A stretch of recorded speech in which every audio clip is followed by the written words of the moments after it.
drejtoreshën e Shkollës së Muzikës dhe Baletit, Fatime Buzuku, për të folur për aktivitetet tashmë që kanë nisur edhe në gjysmëvjetorin e dytë. Mirëmëngjesi dhe faleminderit që jeni sot me neve. Mirëmëngjesit, faleminderit juve për ftesën.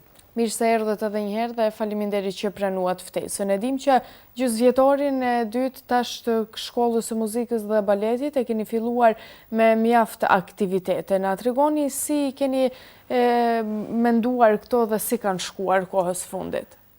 Po, edhe këtë gjysmëvjetore kemi filluar me mjaft punë. Kemi pas një aktivitet të rëndësishëm me datën 14 shkurt, një bashkëpunim me Shkollën e Muzikës dhe Baletit në Podgoricë, Vasa Paviq, një projekt që u mbështet nga Ministria e Kulturës. Dhe me thënë, kishim profesor të shkollës së mesme nga shkolla Vasa Paviq, të cilët për një ditë të tërë zhvilluan masterklase me nxënësit tanë, nga 7 degë, piano, violin, kitar, kor, balet. Dhe me thënë, gjithsej të morën pjesë 25 solista, që është një numër shumë i mirë, që të tregon një nivel të lartë të shkollës. Dhe kishim klasat e baletit dhe grupin e korit. Ky aktivitet u mendua në kuptimin që të mbështeten sa më shumë këta talentet e rinj, t'i hapen dyert edhe për me gjërë, të dinë se nëse kanë dëshirë të vazhdojnë, se çfarë u pret në një shkollë të mesme. Më thënë, ishte një aktivitet mjaft frymëzues për nxënësit, që ka u vrejt edhe a ditë me të vërtet, nxënësit ishin shumë të entuziazmuar, dolën shumë të gëzuar nga orët e mësimit. Dhe ajo që ka na gëzon edhe më shumë është se janë reagimet pozitive të atyre profesorëve. Me njëherë pas aktivitetit, ato neve naftuan për një koncert me nxënësit tanë në shkollën e tyre, sepse menduan që ky nivel duhet të prezantohet edhe në qytetet e tjera. Ishin shumë të Ky është mjaft një vlerësim i mirë për punën që bëni ju edhe nxënësit. Me thënë, edhe ai bashkëpunim atë natë u kurorëzua me një koncert nga nxënësit e tyre të shkollës së mesme, i cili ishte me të vërtet një koncert shumë i bukur, shumë në nivel. Kështu që me të vërtet na gëzoi edhe ky reagim i tyre dhe kjo ftesë për koncert tjetër. Tani në prill ne do jemi mysafirët e tyre me një koncert të tërë në shkollën e tyre. Vikendin që lam pas, patët edhe një organizim, apo nëse mund të quaj kështu, një koncert në shkollën fillore Boshku Strugar. Me tregoni si lindi ideja për organizimin e këtij koncerti dhe sa i rëndësishëm është ky për shkollën tuaj? Po, këtë koncert në fakt e inicoi drejtoresha e shkollës fillore Boshku Strugar, Mladen Kaperić, unë e falenderoj për këtë iniciativë. Ne vazhdimisht kemi bashkëpunime me shkollat fillore, sepse nxënësit tanë janë nxënës të shkollës fillore dhe gjithmonë në për aktivitetet e tyre ato marrin pjesë në instrumente të ndryshme me atë se çfarë përgatitet në shkollën tonë. Mirë po, kësaj here kishim një koncert të tërë, kështu që mendoj se nuk është realizuar ndonjëherë një koncert i shkollës së muzikës në një shkollë fillore. Dhe u prit mjaft mirë, nxënësit dolën shumë mirë.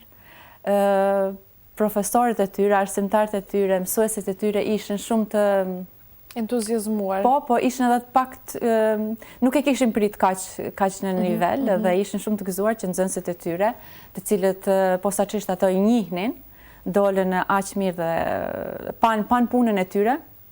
Ndoshta ky është edhe një, të them se shpesh ndodh që profesorët nga që kanë obligimet e tyre në shkolla fillore, ndoshta ndonjëherë i thonë që tani nuk mund të shkosh në shkollë të muzikës, ose natyrisht i kuptojmë që kanë edhe obligimet e tyre. Dhe ndoshta me këtë koncert e kanë vrejt, kanë parë se me të vërtet ato kur vinë kanë mjaft punë dhe kanë arrit mjaft sukses. Nuk është aq e thjeshtë sa duhet. Nuk është aq e thjeshtë sa duhet.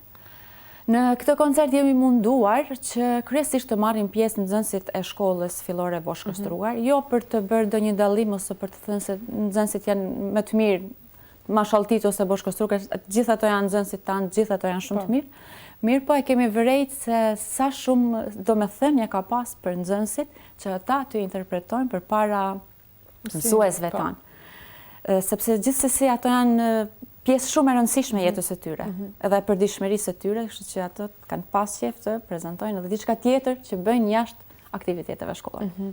Çfarë programesh dhe instrumentesh u prezantuan në këtë koncert? Domethënë në këtë koncert jemi prezantuar me të gjitha degët që ne kemi në shkollë të muzikës, duke filluar nga më të vegjëlit, natyrisht përparësi kanë pas nxënësit më të rritur, megjithëse ka pasur edhe nga të vegjëlit për të prezantuar edhe instrumentet e reja, në këtë rast violonçelin që kemi 3, që kemi hapur këto 3 vitet e fundit. Pastaj kishim pikat e baletit, të cilat u munduam natyrisht i përshtasim për skenën që kishim. Edhe natyrisht nuk mungoja as orkestra, e cila me të vërtetë do dha një koncertit një dimension tjetër. Sa kohë ju ish dashur nxënësve për t'u përgatitur për një koncert të tillë? Nxënësit për koncerte përgatiten nga fillimi i vitit shkollor. Ato në fillim të vitit shkollor marrin programin e duhur dhe vazhdimisht punojnë në përgatitjen e programit. Disa prej tyre bëhen gati edhe për gara, kështu që kryesisht jemi munduar të paraqesim ato të cilët kanë punuar më shumë, të dalin edhe të paraqiten në skenën e shkollës fillore Boshkës Trugar. Po, ju si drejtoresh sa shihni të rëndësishme bashkëpunimin me shkolla të ndryshme, siç është edhe kjo shkolla fillore Boshkës Trugar për nxënësit e juaj? Po, natyrisht që çdo bashkëpunim është i vlefshëm, i mirë pritur nga ne. Padyshim që këto i motivojnë shumë nxënësit, i rrisin vetbesimin e tyre, që gjithmonë bashkëpunimet, kam thënë edhe më parë, janë gjithmonë shumë të vlefshme dhe motivuese për nxënësit. Çfarë përfiton një fëmijë që ndjek shkollën e muzikës përveç aftësive muzikore dhe artistike?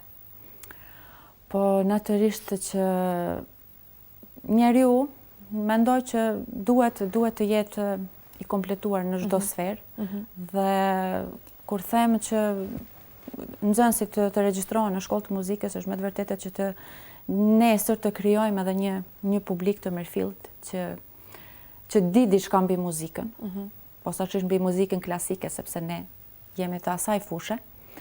Mirë po padyshim që nxënësve i ndihmon shumë edhe në rritjen e vetbesimit, sepse dalja në skenë, mësimi i pjesëve përmendësh nuk është as pak e lehtë. Dhe gjithsesi i bën mirë aty në një të ardhme, pa marrë parasysh se me çfarë profesionet ato do të merren. E shihni që kohës fundit ka interesim nga brezi i ri për shkollën e muzikës, për këtë fushë të artit? Po, me të vërtet vitet e fundit numri është në rritje dhe kemi mbi 300 nxënës, mirë po ajo është edhe maksimumi që ne mund të pranojmë duke marrë parasysh hapësirat që ne kemi në disponim, dhe me thënë për një numër më të madh nuk kemi hapësira më të mëdha. Më treguat që do të merrni pjesë tashmë në një koncert tjetër, por përveç të cilat do të jenë edhe ato organizime dhe synime që shkolla muzikës dhe baletit ka në vazhdimsi. Po, dhe me thënë në këtë javë të shtunën me datë 7 mars kemi koncertin tradicional që ne realizojmë me rastin e 7 dhe 8 marsit. Këtu do paraqiten natyrisht nxënës tjerë, solista tjerë, do paraqitet orkestra tjetër, kori, dhe me thënë mundohemi që në çdo koncert të paraqiten, të japin hapësirë që të paraqiten nxënës të ndryshëm. Pastaj në fund të marsit kemi 2 koncertet e garuesve. Edhe këtë vit kemi mjaft solistë, mjaft ansamble, duete nga të gjitha degët që ne kemi në shkollë. Nga mesi i marsit kemi edhe garat e shkollës së baletit në Herceg-Novi, ku do të përfaqësohen disa grupe të shkollës. Pra kemi mjaft aktivitete, do vazhdojmë në prill edhe me do masterklase. Për ditën e shkollës do e lej surprizë, kemi një projekt shumë interesant që do realizojmë, mirë po gjithsesi do e bëjmë ndoshta kur të kemi detajet më të përpunuara, do i paraqesim edhe para jush. Ne ju urojmë shumë suksese dhe faleminderit edhe njëherë që ishit pjesë e emisionit të mëngjesit për të bashkëbiseduar për të gjitha këto aktivitete që ju keni pasur, por edhe që i përgatitni në vazhdimsi. Ju urojmë suksese. Faleminderit. Faleminderit edhe juve.